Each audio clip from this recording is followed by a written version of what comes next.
Now, if you waking up, you going down there, they ain't paying you what you want, you hate your coworkers, you down there, your boss has no business being your boss. I just never thought that anybody should be in charge of me. I always saw myself free. I just want to come to work. This is all I want to do. Bishop Jake said this, that I would hate to die and never do the thing I was born to do. You should look into that before you mess around and check out of here. Write this down, please. Discontent is the seed of change. In other words, you will never change what you tolerate. How many times have you said, I need to change this, but you keep doing it? Inspiring habit. It's because you tolerate it. Whatever you tolerate will never change. So how do you break a toleration? Here's my advice. Write this down. You will never become what you could be until you become angry with what you are. Anger brings change. Your life is defined by what you hate. Can you write that down right now? Whatever you don't hate, you allow. And whatever you allow, you will never change. People say that God is love. And sometimes we use that to accommodate evil. But the Bible says God also hates things. The great King David wrote 7 things God hates. Solomon wrote 14 of them. What kind of habits do you have? What is your secret habit? What is your public habit? You're designing your future with that habit. We don't decide our future, we decide our habits. And our habits decide our future. If you have a habit of watching television, your future is designed in that habit. So the power of a habit can control your destiny. So you got to decide your habits. I have a habit, for example, of reading the Bible every day. It's not some spiritual giant. I made it a habit. So if I don't read the Bible, I feel like I'm going through withdrawals. What a good habit to have. Prayer should be a habit. For most people, prayer is an occasional surprise, or when things are falling apart only. Your gift will make room for you. Now, what is your gift? It's the thing that you do the absolute best with the least amount of effort. That's your gift. Quit running away from the gift. Your gift will make room for you. Stop trying to be something you ain't gifted at. Nobody asked you to go down here and study to be a dentist, and you ain't really good at that. Listen to me. All of you have this gift. Identify it. It's the thing that you do the absolute best with the least amount of effort. That's what you should be doing. You're wasting your time pursuing your passion. The Bible does not mention passion. It mentions your gift. What are you gifted at, and do that? Stop tripping. You can do that. If you fry chicken better than everybody you know, you ought to be somewhere frying chicken. People make millions of dollars frying chicken. Popeyes, Kentucky Fried Chicken, El Pollo Loco. All they doing is making chicken. Somebody just started making chicken. You know the story of Marie Callender's? Do you know what this woman did, man? She worked for a diner, a greasy spoon diner that was going out of business. It was her only job. She was a single mother. It was her only job. She needed that job, but the diner was going to close. So she went to the owner of the diner and said, let me bake one of my pies. People like my pies, and see if I can help you make a little money. He said, whatever, bring it in. She bought one pie in. They sold every slice. The next day, the people came in and asked for the pie. She had to go home and make another pie. The next day, so many people asked for the pie, she had to make 4 pies. Then people started saying, can I buy my own pie? She made so many pies at this store that she eventually saved her money and put a commercial oven in her house. She done made so many pies, the dude's shop, he ain't selling hamburgers no more. All he's selling is them pies. That's how Marie Callender got started. Marie Callender now has over 120 restaurants. You can't go to no frozen food section without seeing Marie Callender in there. You know what she started with? A pie. One pie. What you become after today depends on what you do with this message. All of you in this room I have good news for you. You came to this earth because there's something the earth needed that God hid inside of you. Everything in creation was created with a gift. Everything. God created nothing without a gift in it. It took me 30 years to make that one statement. Research, experience, my own life, studying creation itself. You were brought to this planet, sent here by a greater power to deliver something that we need. God created everything with gifts. In other words, you are a package sent to earth to deliver a gift to your generation. You are obligated to us. You owe me what you are carrying. Whatever you were created to become, you possess now. This is a divine principle. What do you think your gift is? What did I say? Whatever you were created to become, you possess it now. In other words, whatever you were born to do is not ahead of you. It's within you. Because whatever you were destined to become, God has prepared you with it. The Creator never places the future outside of a thing. Your future is not ahead of you. It's actually trapped on the inside. In other words, write this down. You came to planet Earth with your future inside of you.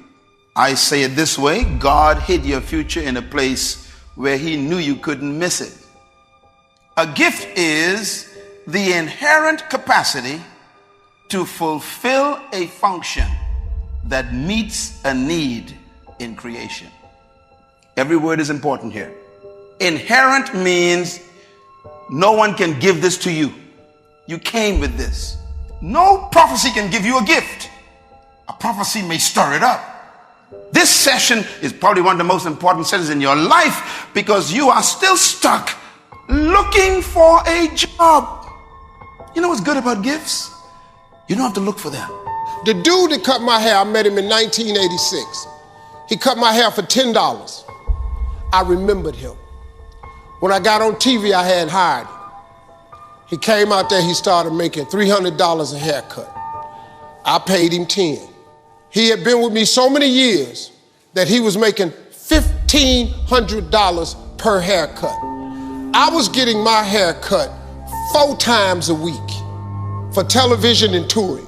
I paid him $1,500 each time. He was making $6,000 a week. You know what he was doing? Cutting hair. That same haircut I paid $10 for in '87. This dude was cutting it now for me for $1,500. I cut my hair off, but then let me tell you what he did. I paid him a chunk of money for being with me all these years, gave him a severance pay, told him good luck. Guess what this dude got now? He got 4 salons and he owned 2 barber colleges. You know what this dude make now? $3.6 million a year. You know what he do? He cut hair. He don't do nothing else. That's his gift. Friend of mine we grew up with. All he did was cut grass. He had a single blade lawnmower that he pushed. He was so good at it, he could raise the blades up and lower them. He could cut patterns in your grass. We little, I'm going, hey man, we going swimming. Now I got to cut Miss Jackson grass. He could cut patterns in your yard. He could put your initials in your grass. As a little boy, $2 for the front, $2 for the back, $4. We used to laugh at him all the time. Well, let me tell you what we laughing at now. He got a landscaping company in Cleveland. You know how much this boy making? $4 million a year. You know what he do? He cut grass. He got 38 trucks. He got all the contracts in the city, malls, corporations. And when it snow outside, he do such a good job cutting the grass, he put plows on the front of his trucks, and he got all the snow removal contracts. This boy making $4 million a year, and you know what he do? He cut grass. If you study all of our cultures, look at our cultures, they are built on employment. The employment destroys your gift. It stops you even from thinking about it. We have been damaged greatly by our educational systems because they have actually been conditioning us to believe that we are only here to find a job, pay some bills, and die.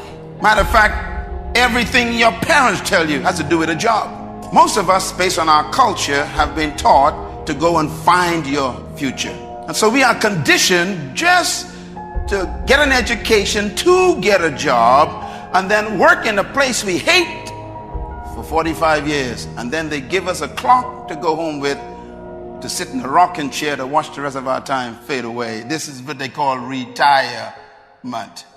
It means you're tired. So you are retired, double tiredness. Do not go to school, young people, to find a gift. Single woman, I promise you, you'll never find your gift in education. So make a note of this. A gift can never be learned. It can only be refined. That's why you can go to college and get a PhD and still be broke. Because education is not a gift. You can actually go to school and spend a lot of money going through all kinds of universities and never refine your gift because you took the wrong courses.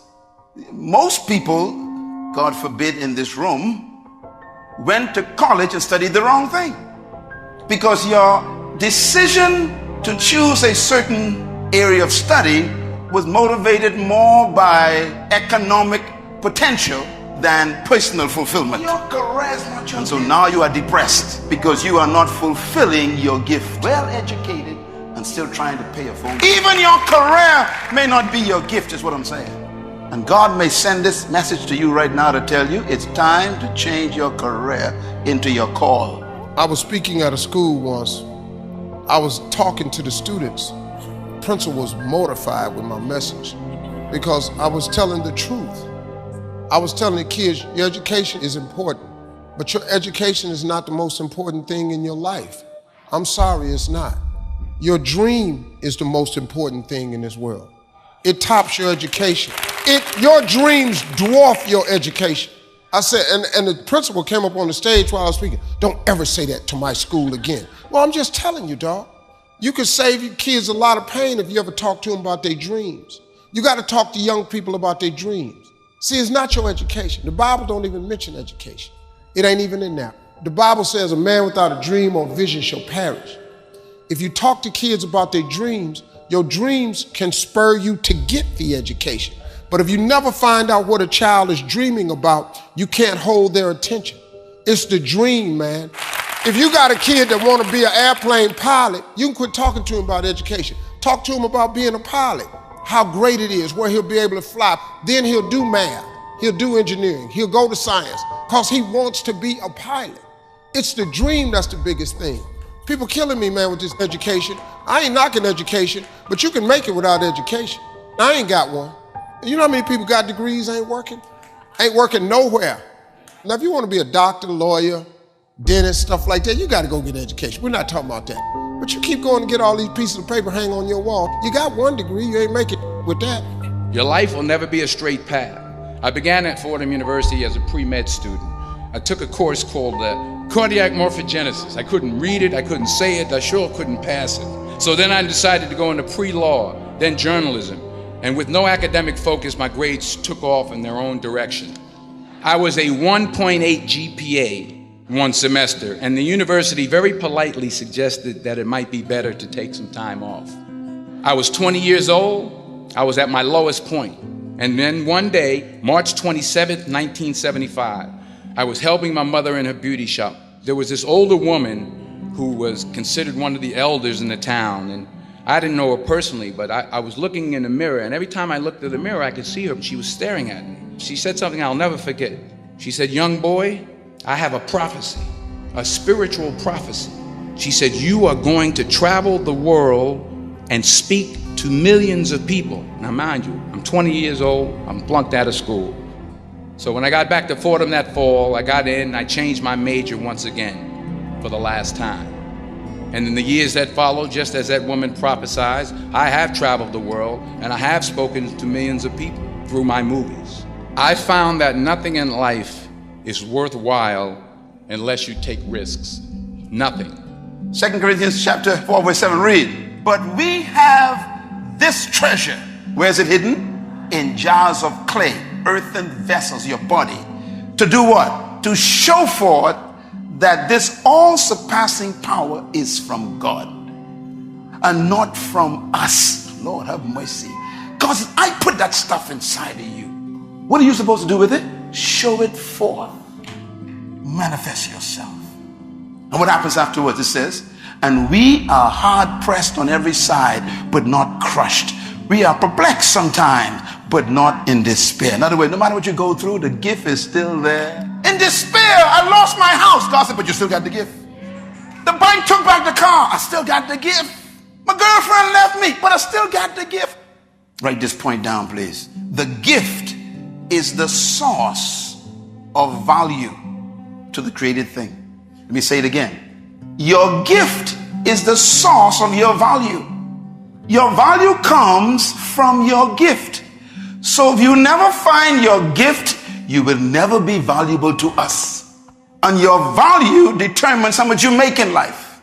You get paid for the value you bring to the earth. Don't pursue money. Whatever gives you value is the source of your wealth. And sometimes people try to make money from their gift too early. My advice is give it away free. Because when you give your gift away free, it gets exposed.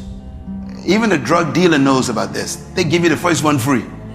You must be serving your gift. How many years have I taught? I mean, from I was 15 years old, and the visionaries teaching the word of God, never got a cent.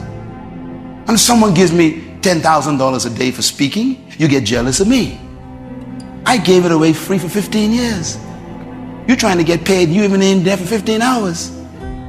Give it away free. Serve your gift. Volunteer. I was 27 years old, October 8th, 1985, Hilarity's Comedy Club. Walked in the comedy club, first time in my life, won amateur night, $50. Drove 40 minutes home, cried all the way home. This girl I rode with, she said, why you crying? It ain't but $50. You don't even understand. I'm born. She said, what you mean you born? I said, I know what I'm gonna do the rest of my life. She said, you ain't winning but $50. No, I've been praying my whole life, God, what is it? My life gotta be more than this. I won that comedy competition. I went to work October 9th, the next morning, and quit my job. That decision cost me everything I had. I lost everything. I lost my family. I lost friends. I lost everything. I became homeless. I lived in a car for 3 years. But I just saw this, I saw this vision. I just pursued it. I said, wow, that's it. You have to take chances in life. If you don't take chances in life, you'll never have the life God has for you. Life is about risk. If you play it safe, you won't have much of a life. Remember this. Life is risk. It takes courage to pursue your dream. I just did it. It cost me everything. God is very good, man, when he sees you take a leap of faith. He will supply what you need. He supplies you everything you need. Now, it's gonna cost you something, but most people are not willing to pay what it costs to go after your dream, because you're gonna have to hurt a little bit. And most people don't like being uncomfortable. If you don't wanna be uncomfortable, please do not pursue success, because success is very uncomfortable. I learned to be comfortable being uncomfortable. If you can get that in your head, everything you've ever gone through, God got you through it. You didn't even realize it. He just got you through it. You can't name one thing he didn't pull you through. Well, I lost my mother. I'm still grieving over that. I lost my mama 21 years ago. I still grieve over it, but I'm here. You know, I got through it. You're gonna get through it. But you gotta take chance in life, man. Can't play it safe, y'all. You gotta jump, you gotta go for it. You will fail at some point in your life. Accept it. You will lose. You will embarrass yourself. You will suck at something. Embrace it, because it's inevitable. And I should know. In the acting business, you fail all the time. Early on in my career, I auditioned for a part in a Broadway musical.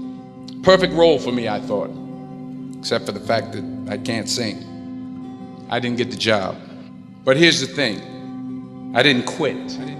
I didn't fall back. I walked out of there to prepare for the next audition. I prayed. and I prayed, but I continued to fail and fail and fail. But it didn't matter, because there's an old saying, you hang around the barbershop long enough, sooner or later you're going to get a haircut. So you will catch a break, and I did catch a break. If you don't fail, you're not even trying.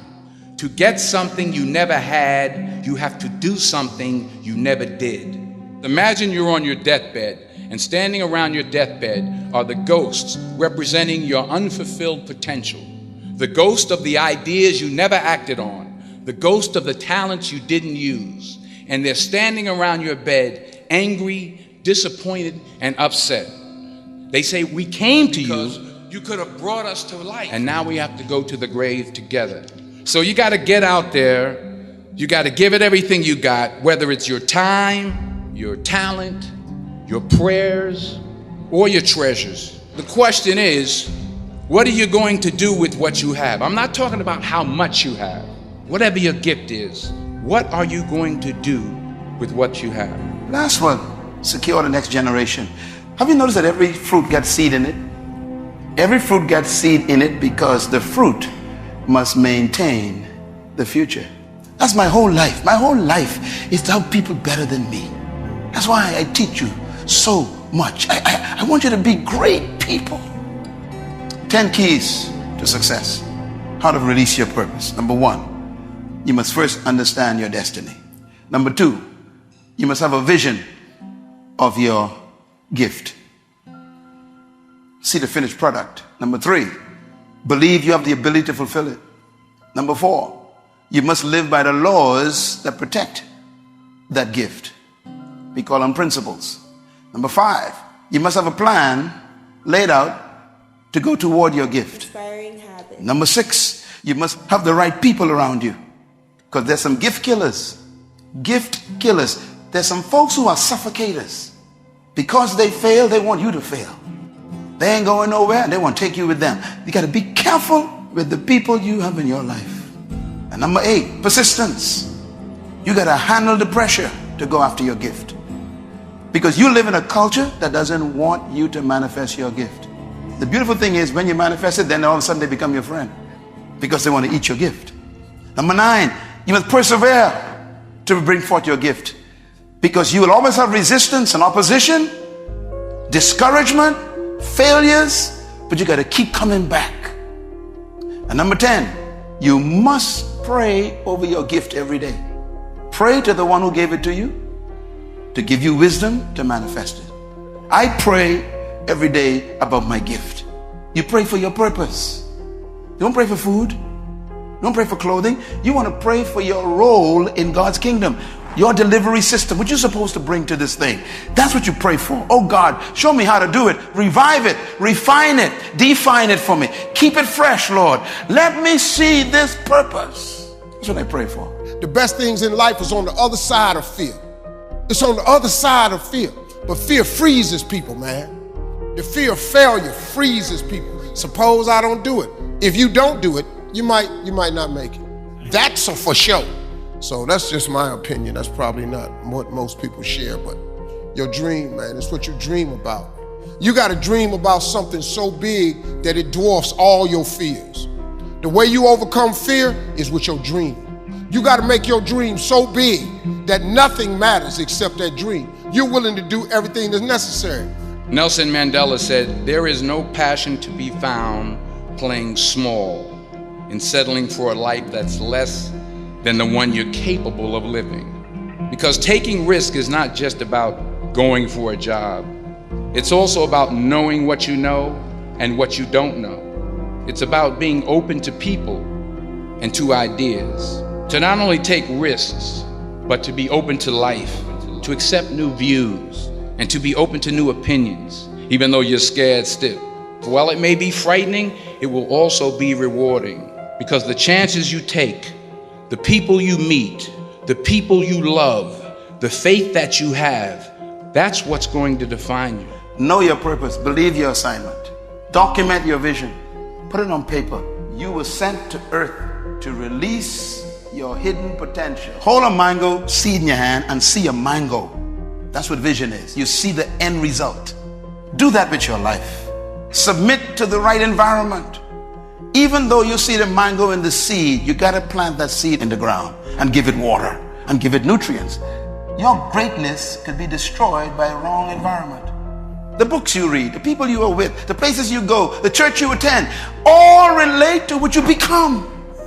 Feed on the right materials.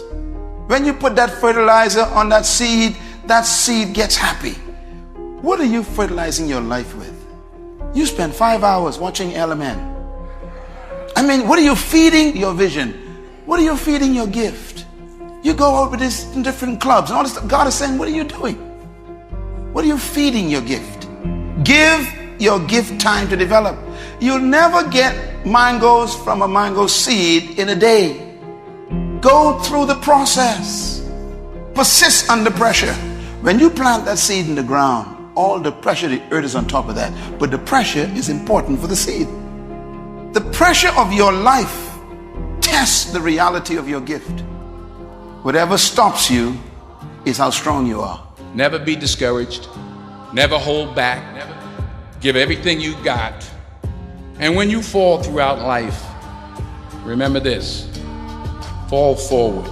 Your gift is supposed to produce more seed. You should be mentoring people all the time to become greater than you. Produce others who will do great things. Serve your gift to the world. Then you are a great seed. Fish came from the water, they got to stay attached. You came out of God. Don't try to fulfill your gift without God.